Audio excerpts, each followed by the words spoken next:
Good morning, everyone, and thank you to the students for organizing this session. Let me say a few words with regard to the theme of the overall session, and this is the first session that we are starting with, before I invite Professor Poonam Batra to make her comments. The concept note that the students shared with me talks about history and education, both of which are very deeply interconnected. Particularly when we start looking at education policies today and its historic evolution in India. History and education both were instruments of colonization, and both of them have been sites on which anti-colonial assertions have taken root, not only during the freedom struggle but also after that. Various struggles for inclusion, empowerment of people excluded along caste and class and gender lines. So it's very important to talk about the two in tandem. How do we decide what to teach? How do we decide what not to teach? And I think the panels that have been set up for today, it has the best of the people who have been instrumental in framing the curriculum, school curriculum, over several decades. Be it the textbooks which were written in the 1970s, I think Professor Romila Thapar is joining the session later in the day.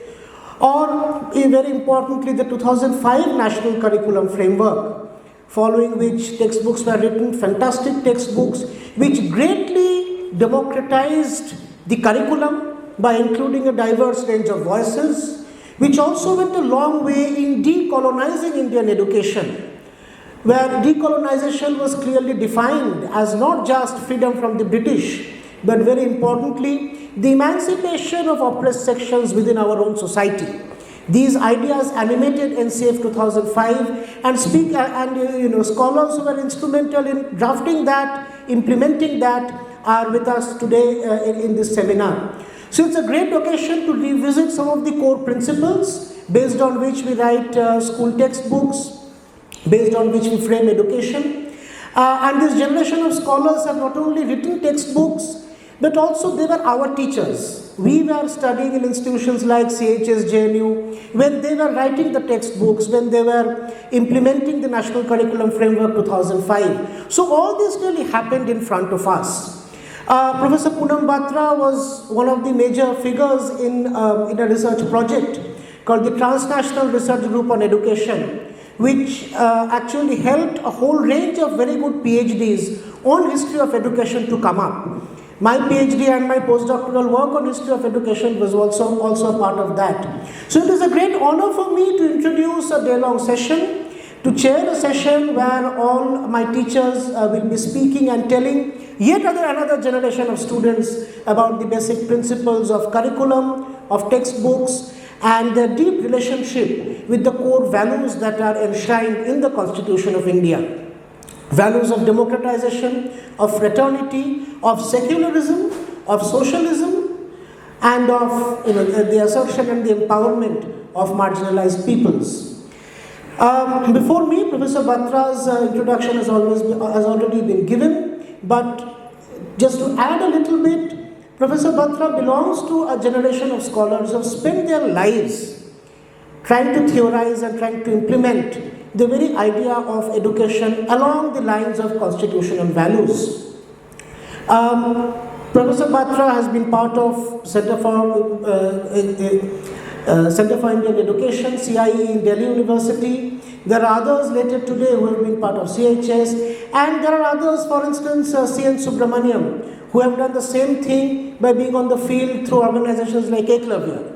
And 2005 NCF was a coming together of all these range of efforts which had been going on for decades. So what I want to tell the students is that when you are listening to the speakers today, do note that you are not listening to just a lecture, but you are listening to absolutely decades of experience of deep-rooted work, scholarly work, grassrooted work. You are listening to lifetimes of dedication to a certain kind of education, to a certain kind of institutional building. So I urge all the students to take whatever you can from today's session, because many of these professors have now retired, so we may no longer be able to learn from them in the classroom. So these are occasions where we can really learn as much as we can. Before I open it up for questions, let me draw out a few most important points for the students. I think what's come through very strongly is that social science learning is foundational. It is not something which you get to at a later stage in your school life.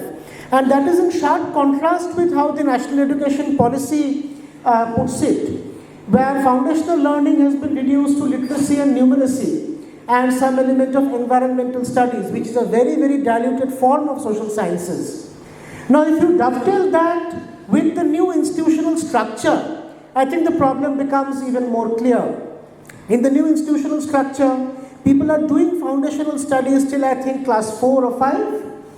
And after that, students are allowed to branch out into vocational studies, which means that given India's institutional infrastructure, there's a very strong chance that there will be more of vocational studies and less of academic learning in government schools, where more students from marginalized sections study. So then you'll have a bunch of students who are not introduced to foundational social sciences in any form, and they get into vocational learning after class 5 and swell the market for cheap labor without a sense of the constitution, without a sense of the rights that the constitution really gives them. So that's a very, very worrying situation that we might land up in. Also, I think the overall thrust of Professor Batra's presentation really brings out the fact that this is about education, but this is also greatly about society and the country as a whole. I think core categories like decolonization, like democratization, which are much in currency today, may not be in the right way, but they are in currency today. And these have been defined in a particular way through these textbooks. And these definitions are increasingly kind of being sidelined and pushed out of the mainstream. So these textbooks and the kind of knowledge that these textbooks draw upon, the NCF textbooks which Professor Batra talked about, actually carries within it decades of work, of grassroots work, of academic work on core issues of how to democratize society, how to decolonize society. And in times when these ideas are being increasingly pushed out of mainstream educational spaces, I urge all of you to find ways to put these things out in the public in a direct manner. Not the WhatsApp University model, which is for dilution and distortion, but a more enriching kind of public pedagogy through social media, through other forms of public outreach. Because otherwise these ideas are, there's an attempt to kill off these ideas. And we cannot really allow that to happen. And as you see that, as I said, that these ideas are being pushed out of the mainstream. But here we may also want to remember that the very entry of these ideas, the ideas which Professor Batra talked about, into mainstream educational curriculum didn't happen just like that. That is itself a story of struggle, anti-caste struggle, feminist struggle, women's movements. It's after decades of women's movement that you have in the NCF 2005 a very strong emphasis on gender or strong emphasis on caste. And then you now have with the NEP a new category called socio-economic disadvantaged groups, which actually takes away the emphasis on caste and gender in the way NCF 2005 emphasized them. So that itself is a history of struggle and contestation. And the place that these radical ideas were able to make for themselves within mainstream educational curriculum after decades of struggle are in the danger of being wiped out from public memory. So that's something which, as students, there's something to take away from, there's something to be done, ways to be found, to make sure that they remain in public memory, that they remain in public discourse as much as possible. One question for you, Professor Batra, I remember when the NCF was being formulated, it is not just what went into the NCF, but also how democratic that process was. The multiple committees, some things you've mentioned, how certain criticisms were answered, integrating voices of diverse social movements. Could you tell the students a little bit about that process? I think that will be very enriching. One position papers that actually were written that led to the curriculum document, and each of those position papers were written by a committee of people, and the cross sections of society were involved, including school teachers, I would say, and including college teachers, including some civil society groups and so on. And as I always used to tell Professor Krishna Kumar, since he was the director and under whose leadership this happened, is that he was able to harness the energy of over 2,000 people, I think, across that worked, which led to the NCF 2005. And we should have done maybe some kind of an institutional platform we should have created for those energies to be tapped again and again, but unfortunately that didn't happen. But truly it was a democratic exercise, and I think discussions and debates even around small things like a particular word used in Hindi, बोल चाल की भाषा होनी चाहिए, संस्कृताइज्ड हिंदी नहीं होनी चाहिए, इस पे भी लोगों ने बहुत समय बिताया.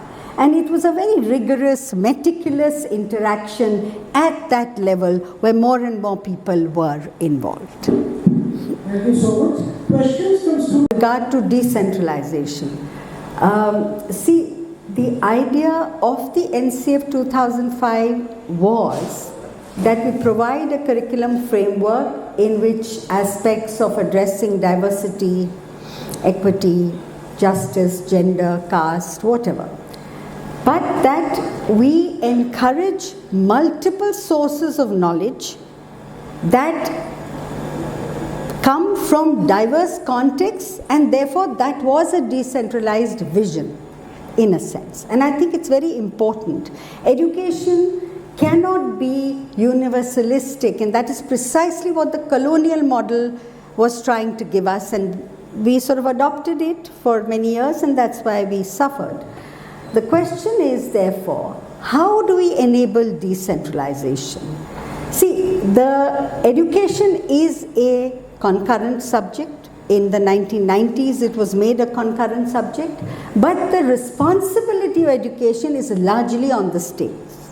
And that's the reason why the center doesn't even allocate that much fund to the states. Because it's the states that are in a position to protect and enhance and foster languages, culture, their context, and so on.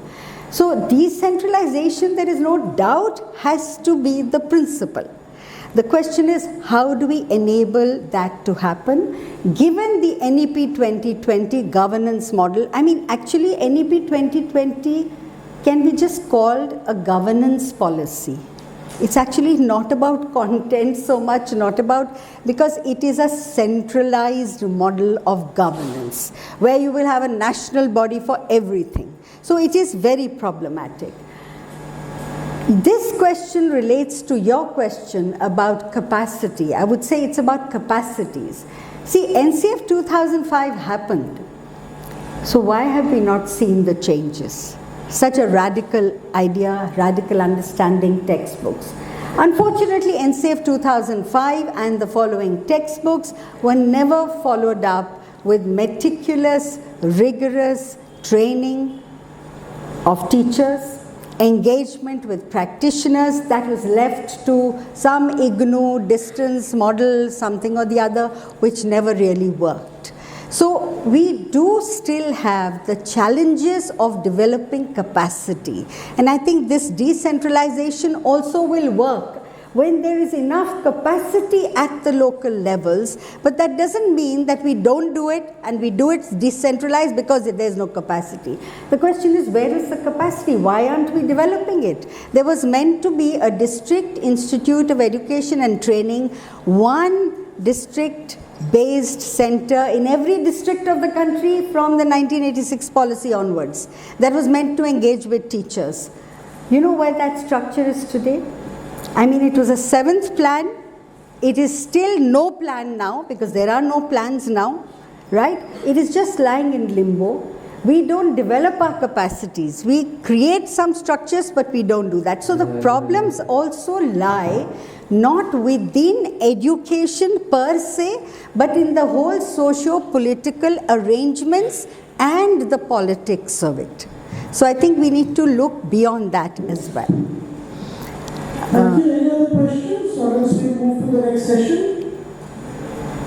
Just one, I think, question about NCRT, SCRT you said. Let me just quickly say, NCRT is meant to be an autonomous body. It was always an extension of the government. Today it is inside the government. So, you know, it's been co-opted completely.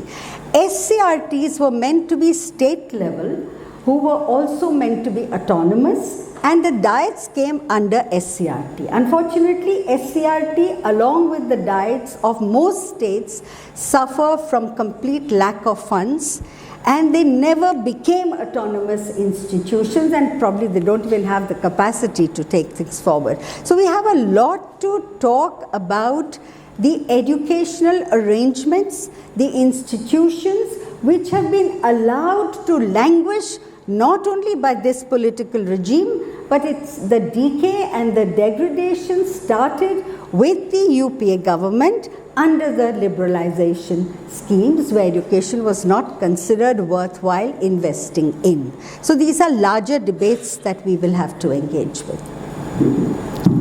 Thank you very much, Professor Batra, for a fantastic session. And thank you all for your engaged participation. And I'll hand it over to the organizer.